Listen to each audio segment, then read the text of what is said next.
And let's continue with the 9th chapter of Mary Poppins Comes Back. It's called Nellie-Rubina. Mary Poppins and the children are inside a giant painted boat that they found in the park. Michael is trying to save Jane from having said that she thought the situation was peculiar. He watched her carefully. Yes, her face was a little softer. There was even the faint beginnings of a conceited smile around her mouth.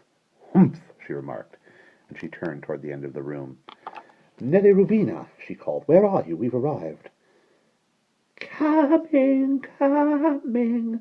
The highest, thinnest voice they had ever heard seemed to rise up from beneath the counter, and presently from the same direction as the voice, a head topped with a small flat hat popped up. It was followed by a round, rather solid body that held out in one hand a pot of red paint, and in the other a plain wooden tulip.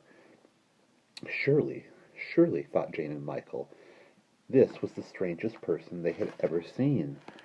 From her face and size she seemed to be quite young, but somehow she looked as though she were made not of flesh, but of wood. Her stiff, shiny black hair seemed to have been carved on her head and then painted. Her eyes were like small black holes drilled in her face, and surely that bright pink patch on her shiny cheek was paint. "Well, Mary Poppins," said this curious person, her red lips glistening as she smiled. "It is nice of you, I must say." And putting down the paint and tulip, she came round the counter and shook hands with Mary Poppins. Then it was that the children noticed that she had no legs at all. She was quite solid from the waist downwards, and moved with a rolling motion by means of a round flat disc. That was where her feet should have been. "Not at all, Nellie-Rubina," said Mary Poppins with unusual politeness. "It is a pleasure and a treat." "We've been expecting you, of course," Nellie-Rubina went on, "because we wanted you to help with the—" She broke off. Not only had Mary Poppins flashed her warning look, but she had caught sight of the children. "Oh!" she cried in a high, friendly voice. "You've brought Jane and Michael and the twins, too. What a surprise!" She bowed across and shook hands jerkily with them. "Do you know us, then?" said Michael, staring at her amazed. "Oh, dear me, yes," she trilled gaily. "I've often heard my father and mother speak of you.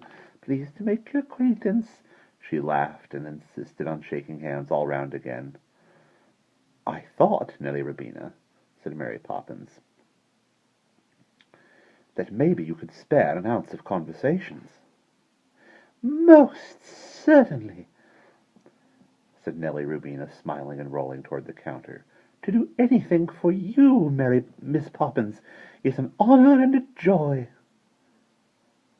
"But can you have conversation by the ounce?" said Jane. "Yes, indeed, by the pound, too, or the ton, if you like," Nellie-Rubina broke off. She lifted her arms to the large jar on the shelf. They were just too short to reach it. "Not long enough. I must have a bit added. In the meantime, I'll get my uncle to lift them down. Uncle Dodger! Uncle Dodger!" She screamed the last word through a door behind the counter, and immediately an odd-looking person appeared. He was as round as Nellie-Rubina, but much older, with a sadder sort of face.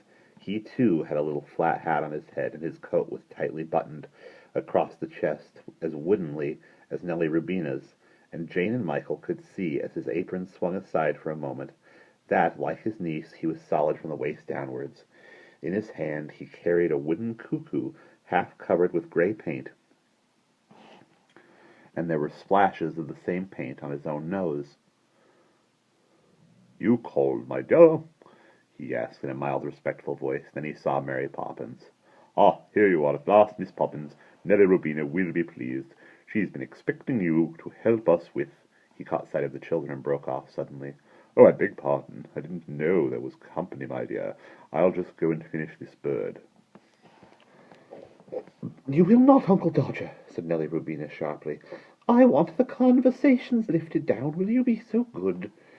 Although she had such a jolly, cheerful face, the children noticed that when she spoke to her uncle she gave orders rather than asked favors. Uncle Dodger sprang forward as swiftly as anybody who had no legs. "Certainly, my dear, certainly." He lifted his arms jerkily and set the jar on the counter. In front of me, please, ordered Nellie-Rubina haughtily. Fussily, Uncle Dodger edged the jar along. There you are, my dear, begging your pardon. Are those the conversations? Asked Jane, pointing to the jar. They look more like sweets. So they are, miss. Oh, so they are, miss. They're conversation sweets, said Uncle Dodger, dusting the jar with his apron. Does one eat them? Inquired Michael. Uncle Dodger, glancing cautiously at Nellie-Rubina, leaned across the counter. One does, he whispered behind his hand, but I don't, being only an uncle by marriage, but she, he nodded respectfully toward his niece, she's the eldest daughter, and a direct descendant. Neither Jane nor Michael knew in the least what he meant, but they nodded politely.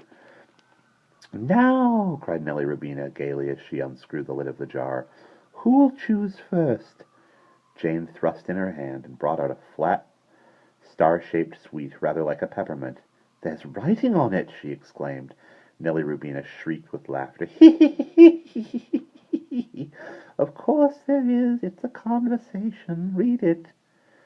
You're my fancy, read Jane aloud.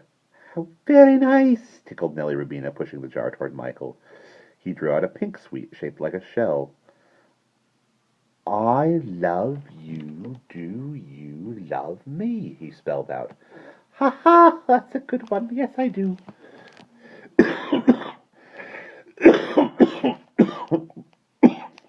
Excuse me. Nellie-Rubina laughed loudly and gave him a quick kiss that left a sticky patch of paint on his cheek. John's yellow conversation read, Deedle Deedle Dumpling, and Barbara's was written in large letters, shining bright and airy. So there you are, cried Nellie-Rubina, smiling at her over the counter. Now you, Miss Poppins. And as Nellie-Rubina tipped the jar toward Mary Poppins, Jane and Michael noticed a curious, understanding look pass between them.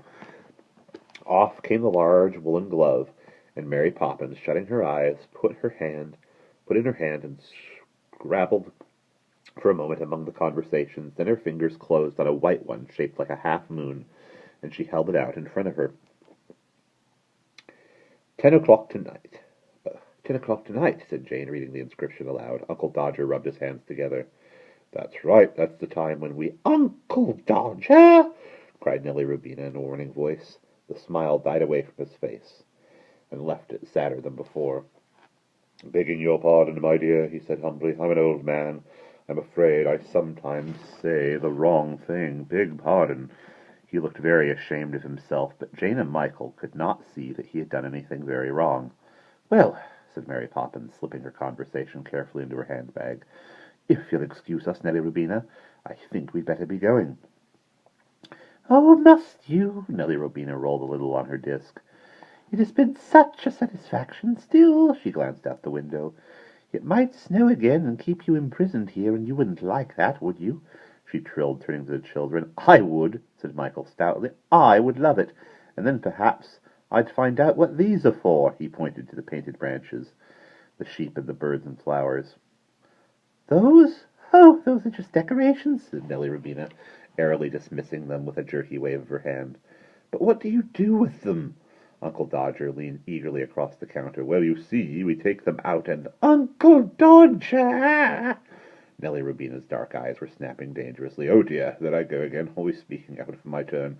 I'm too old, that's what it is, said Uncle Dodger mournfully. Nellie-Rubina gave him an angry look. Then she turned, smiling to the children. Goodbye, she said jerkily, shaking hands. I'll remember our conversations. You're my fancy. I love you. Deedle, deedle, and shining bright. You've forgotten Mary Poppins' conversation. It's 10 o'clock tonight, Michael reminded her. Ah, but she won't, said Uncle Dodger, smiling happily. Uncle Dodger! Oh, begging your pardon. Goodbye, said Mary Poppins, and she patted her handbag importantly, and another strange look passed between her and Nellie-Rubina. Goodbye, goodbye. When Jane and Michael thought about it afterwards, they could not remember how they had got out of that curious room. One moment they were inside it saying goodbye to Nellie-Rubina, and the next they were out in the snow again, licking their conversations, hurrying after Mary Poppins. Do you know, Michael, said Jane, I believe that sweet was a message. Which one, mine? No, the one Mary Poppins chose.